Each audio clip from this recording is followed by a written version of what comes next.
Rotator cuff tier या injury से कैसे बचा जाए, और आपकी अगर इंजरी हो गई है और ट्रीटमेंट हो गया है, चाहे उसमें हमने नॉन ऑपरेटिव ट्रीटमेंट किया है, पीआरपी से ऑपरेशन किया है, रोटेटर कफ रिपेयर, तो दोबारा टियर नहीं हो, आखिर उसके लिए क्या किया जाए। मेरा नाम डॉक्टर मनु बोरा, मैं एक आर्थोस्कोपिक एक्सपर्ट और ऑर्थोपेडिक सर्जन हूँ, टीम ऑर्थोस्पोर्ट। तो दोस्तों, जब रोटेटर कफ टियर हो जाता है तो सर्जरी या पीआरपी एक ऑप्शन रहता है, पर इसके बाद भी डर बना रहता है कहीं दोबारा तो नहीं टूट जाएगा। या वो लोग जो एक्टिव बॉडी बिल्डिंग में या स्पोर्ट्स में या जिनकी एज ज़्यादा हो रही है, 40-45 से अबव जा रहे हैं, सो इन लोगों में रोटेटर कफ टियर होने के चांसेस ज़्यादा रहते हैं। जिनकी एज ज़्यादा हो रही है, 40-45 से अबव जा रहे हैं, जो हाई एंड कॉन्टैक्ट स्पोर्ट्स में जैसे बॉक्सिंग हुआ, कराटे हुए, या फिर जो बॉडी बिल्डिंग में, इन लोगों में रोटेटर कफ इंजरी होने के चांसेस ज़्यादा रहते हैं। तो आखिर क्या किया जाए ताकि आप इंजरी से बच सकें? सो दोस्तों, सिर्फ एक सॉल्यूशन है, वो है एक्सरसाइजेस। अगर आप रोटेटर कफ की रेगुलर एक्सरसाइजेस कर रहे हैं, चाहे आपको कभी इंजरी हुई है रोटेटर कफ में या आपकी सर्जरी हो रखी है रोटेटर कफ की, एक्सरसाइजेस के अंदर हम रोटेटर कफ स्ट्रेंथनिंग एक्सरसाइजेस कराते हैं। बहुत ज़रूरी है कि धीरे धीरे अपग्रेड होती रहे। तो स्ट्रेंथनिंग एक्सरसाइज में पहले हम आइसोमेट्रिक रोटेटर कफ स्ट्रेंथनिंग करते हैं। सारे मसल ग्रुप को इन्वॉल्व करना जरूरी है, मतलब सब स्कैपुलरिस, सुप्रास्पाइनेटस, इंफ्रास्पाइनेटस और टेरिस माइनर, इनकी आप आइसोमेट्रिक एक्सरसाइजेस चालू कीजिए।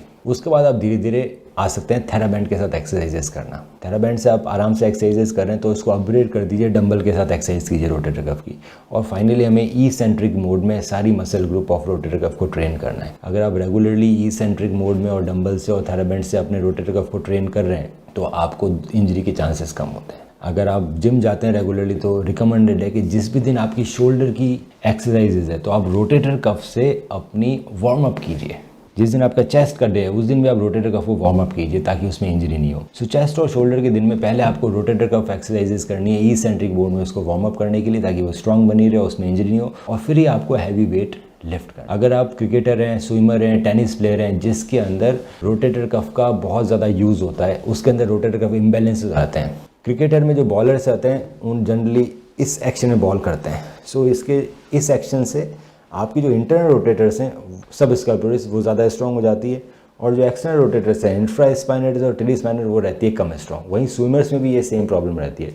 मसल इम्बैलेंस के कारण आपके रोटेटर कफ में डैमेज हो सकता है। तो जिनके भी एक्टिविटीज़ हैं, tennis player, badminton, swimmers, cricketers, हाथ की एक्टिविटीज़ है, उन लोगों को बहुत ज़रूरी है कि वो एक्सटर्नल रोटेटर्स अपनी स्ट्रॉन्ग रखें। वो एक्सटर्नल रोटेटर्स लगातार करते रहें स्ट्रेंथनिंग ई सेंट्रिक मोड में थेराबैंड से, ताकि शोल्डर इम्बैलेंसेस नहीं हो, उनको रोटेटर कफ की इंजरी ना हो। अगर आपको इस बारे में कोई भी डाउट हो या आपके एमआरआई में रोटेटर कफ टियर, सुप्रास्पाइनल टियर लिखा हुआ है, टेंडन लिखा हुआ है, तो आप हमें अपनी एमआरआई भेजिए और मैं उसका डिटेल में ओपिनियन दूंगा। हम रखें आपका ख्याल।